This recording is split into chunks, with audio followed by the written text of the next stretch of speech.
We always want more. What are we all looking for? No matter what we find, we always want more. I just want you to ponder that for a minute because I'm going to tell you a story.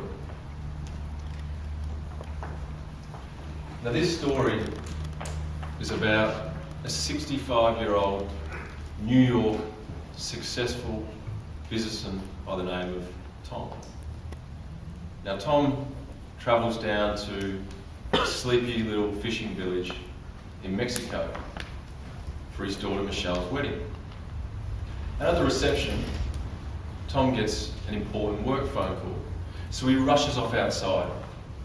He takes the call, and after a few minutes of tense moments, he resolves the issue and he puts the phone down. He then looks out over the ocean, over the sunset, and he sees a fisherman tying up his boat. Now Tom's quite an inquisitive person by nature, so he makes his way over to the pier and he looks inside the boat. And lo and behold, inside the boat, there's 3 big tunas. Tom says to the fisherman, "Hi there, my name's Tom. What's your name?" Before the fisherman can even respond, Tom says, "How long will it take you to catch those fish?" The fisherman looks up at Tom and he says, "Hi Tom, my name's Pedro." He then looks out at the sunset. Pedro's not wearing a watch.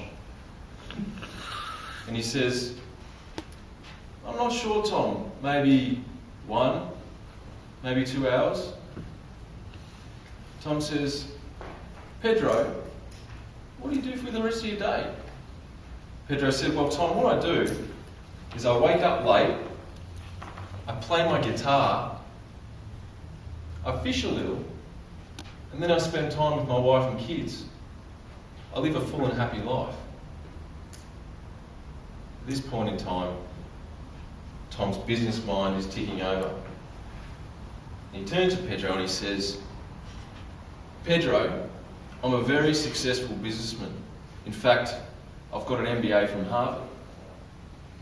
I can help you." Pedro says, "How so, Tom?" He said, "Well, here's what you got to do, Pedro. You got to get up real early. You got to work all day, and you got to catch more fish." He said, "Then from the proceeds of catching more fish, you can buy a bigger boat. Then when you get a bigger boat, you'll catch even more fish. And with those proceeds, you can buy a fleet of boats.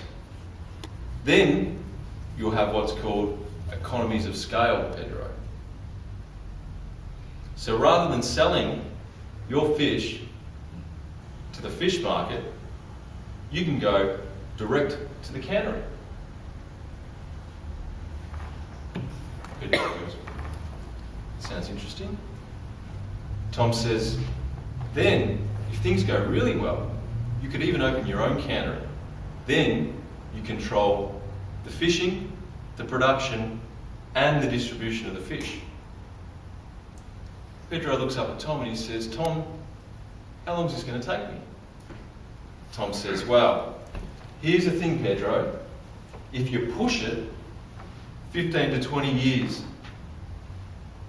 But I'd say comfortably call it 20 to 25. But you're going to have to pursue it with a hell of a lot of zeal, Pedro. And I mean, you're going to have to work 14, 16-hour days. It's going to be stressful at times. You're going to have to move your family from here, this sleepy little fishing village, to Mexico. And as you expand up the eastern seaboard, you're going to find yourself in LA. Then eventually, you'll end up in New York, running your ever-expanding business empire." Pedro looks at Tom and he says, what then, Tom?" And Tom says, "Well, Pedro, this is where it gets really exciting. Then you can list your company on the stock exchange. You'll make millions, Pedro. You'll be a very, very wealthy man." Pedro looks at Tom and he says, "So what do I do with these millions, Tom?" And Tom says, well, Pedro, this is the really good part. Then you can retire. You can move to a sleepy little fishing village where you get up late, you play your guitar, you fish for a little while, and then spend time with your wife and beautiful family. And it was at that point that Tom realised he'd had it all wrong. Thank you, ladies and gentlemen.